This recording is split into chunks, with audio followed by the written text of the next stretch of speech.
We begin this hour at the White House, where President Biden is signaling a major shift in policy. He says the U.S. will not supply Israel with offensive weapons if it goes ahead with the military assault on Gaza's southern city of Rafah. This comes after it was revealed the U.S. paused a shipment of bombs to Israel last week amid concerns over the impact that weapons could have in the region. In a moment, we're going to talk with our correspondent, Nancy Cordes, at the White House. But first, let's go to Ramy Inocencio. He's in Tel Aviv. Good morning, Anne-Marie. And angry reactions are flying from Israel's far-right politicians to President Biden. Israel's national security minister posted on X, Hamas heart emoji Biden. Another lawmaker said the president's action jeopardizes Israel and the entire free world. Every day in Rafah now, frightened Gazans are flooding the city's last functioning hospital with the newly wounded and the dead. The health situation in Rafah is now very miserable. Dr. Jabal Al-Hums told CBS News his hospital is struggling to cope, overflowing and understaffed. All areas are not safe. All areas are targeted. All areas are aimed by airstrikes. For the first time in this most recent war, Israel is in control of the Palestinian side of the Rafah crossing. Prime Minister Benjamin Netanyahu has stayed the course for a major military operation on Rafah, believed to be Hamas's last stronghold. In recent days, the militant group has still launched attacks from Rafah. One strike killed 4 Israeli soldiers. But 1.4 million people are crammed into Rafah, and President Biden has now very publicly warned Israel, do not escalate its invasion. It's just wrong. We're not going to supply the weapons and the artillery shells used. The Pentagon confirmed a U.S. shipment of 3,500 bombs was paused. Concerned Israel will drop them on one of the densest places on the planet. I've made it clear to Bibi and the War Cabinet, they're not going to get our support if, in fact, they go in these population centers. We're not walking away from Israel's security. We're walking away from Israel's ability to wage war in those areas. Israeli national security expert Chuck Freilich. The shipment that's been paused, how does it affect the operations in Rafah now? Well, in the short run, it won't affect operations, but I think it's sending a very, very strong message, which has the defense establishment very, very deeply disturbed. Freilich also told us that even though Israel may be beating Hamas militarily, Israel may have already lost in terms of its international standing. And that, he said, is an incredible achievement for Hamas. Anne-Marie.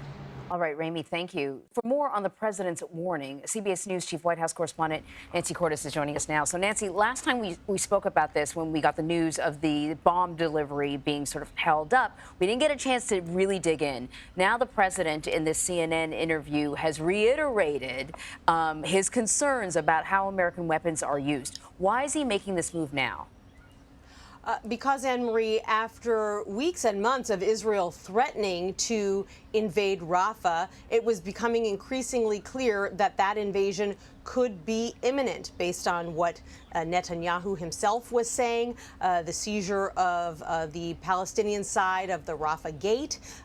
There were a number of moves that made U.S. officials very concerned that the Israelis were planning to invade this city packed with 1.4 million Palestinians, despite the repeated warnings by the Biden administration that the U.S. simply could not support this move if Israel didn't do more to protect Palestinian civilians first. And it appeared to U.S. officials that the Israelis simply weren't listening to those warnings. And so they went ahead and took this very unusual step of withholding 3,500 bombs that were supposed to be headed to Israel. It obviously sent a signal around the world. The White House knew that it would get some backlash from the right, but clearly they felt it was important to send this message, and so they went ahead with it.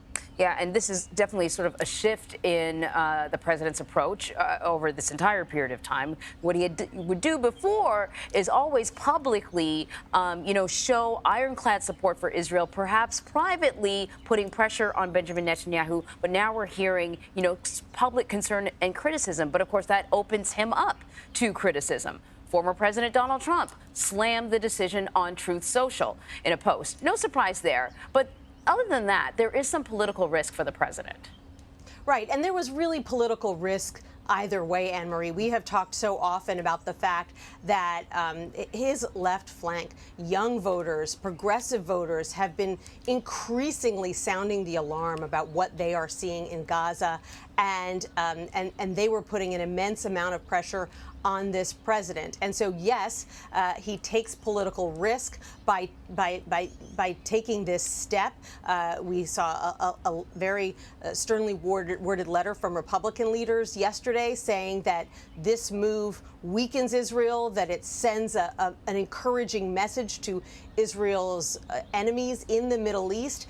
But the world really was placing pressure on the U.S. to use this leverage. And you and I have talked so many times, Anne-Marie, about what could the U.S. do if Israel continues down this road, and the president keeps saying he doesn't like it. What can the U.S. do? Can it withdraw military aid? Well, clearly the president was not prepared to go that far. He said that the U.S. will continue to support Israel, give Israel the tools it needs to defend itself, but he wasn't going to give Israel the bombs, he said, that it might use to kill civilians in Rafah. That was simply a line he wasn't willing to cross at this point. And before I let you go, I want to ask you about something else he mentioned on that CNN interview. He was really highlighting his record on the economy. I want to play some of what he said. We've created more jobs. We're in a situation where people have access to good-paying jobs. And the last I saw, the combination of the inflation, the cost of inflation, all those things, that's really worrisome to people with good reason. That's why I'm working very hard to bring the cost of rentals down, to increase the number of homes that are available. But let me say it this way. When I started this administration, people were saying there's going to be a collapse in the economy. We have the strongest economy in the world. So, this has always been a challenge for the president to tackle because, it doesn't matter what the latest report says about how the economy is doing. All that matters is how people feel. In this response, I see a bit more of an acknowledgement that it's tough out there for a lot of people. But how's his messaging going? Well, I think he's really attempting to make 2 points in his recent interview and in his recent speeches. For one, he's saying, yes, inflation is high. I acknowledge that. Prices have gone up. But the U.S. is in a better place than most other countries in the world. And that's true. Inflation has come down more rapidly in the U.S. than a lot of other developing nations. And he argues that his policies are to thank for that. But beyond that, he is trying to draw a clear contrast between his record and Donald Trump's record, because we've been seeing in poll after poll that Americans look back at the economy of the Trump years with some nostalgia. We did a recent poll of the battleground state of Wisconsin, for example, where President Biden was yesterday. 62% of voters there say they think the economy was better under Trump. But that's very frustrating for the Biden White House, because back in 2020, when Trump was president, when we polled Wisconsin voters, guess what? Only 36% of them said they thought the economy was good. And so the Biden team feels that people are looking back with rose-tinted glasses, and they're trying to draw a clearer contrast between here's how many jobs have been created in this administration, here's how many jobs were created in that administration, and really trying to make the argument that, that the way you remember it is not exactly the way that it went down. Yeah, hence the comparison between the Foxconn promised jobs versus what President Biden said he's actually going to deliver. That's really interesting. Nancy, thank you very much.